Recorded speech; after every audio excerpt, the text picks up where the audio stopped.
Was that a 4-game fling with JT Daniels?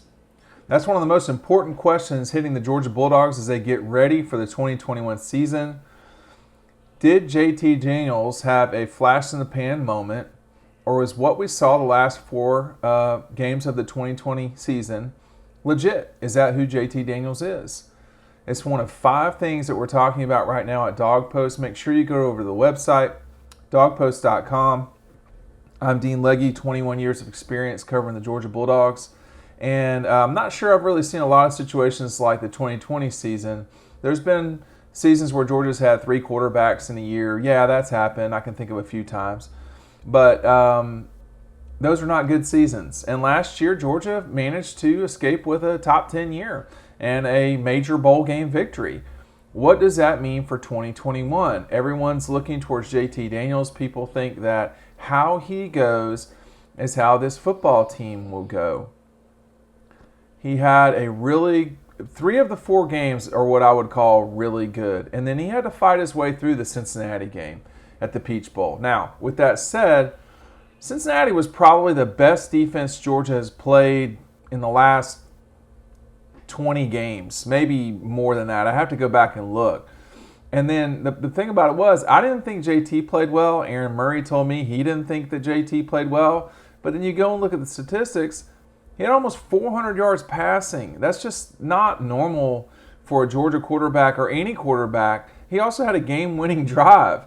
So, no, he didn't play the way that he normally does or did or can. But he did what he had to do to win the football game, and that was find Kenny McIntosh on the last drive of the game and get the ball down the field so that Georgia could kick a game-winning 50-something yard field goal. With all of that said, you're starting the season opening up against Clemson, a defense that certainly of late has been very good these last 4 or 5 years, but in their last couple showings against good quarterbacks, they've had a hard time. I mean, Justin Fields threw all over Clemson. Needless to say, Joe Burrow threw all over Clemson. The last time they've been in the playoffs, Clemson's been blown out in their last 2 games in the playoffs.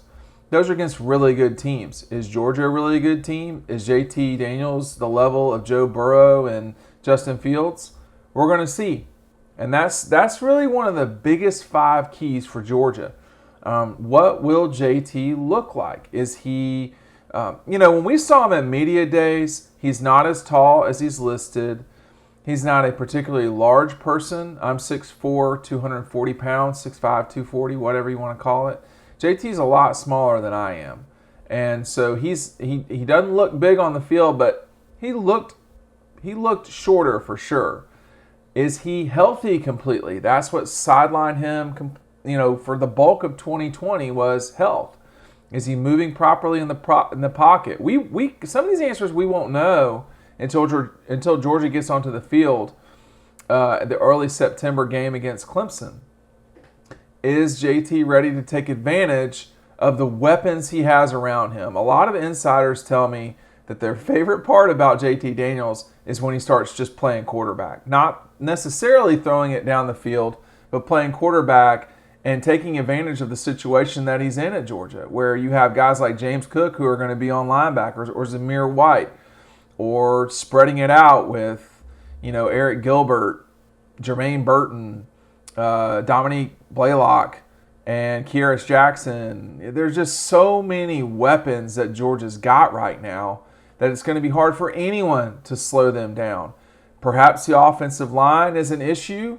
Let's talk about that next. Make sure you're clicking up here on the playlist to see our top 5 things that Georgia needs to worry about and concern themselves with going into the 2021 season.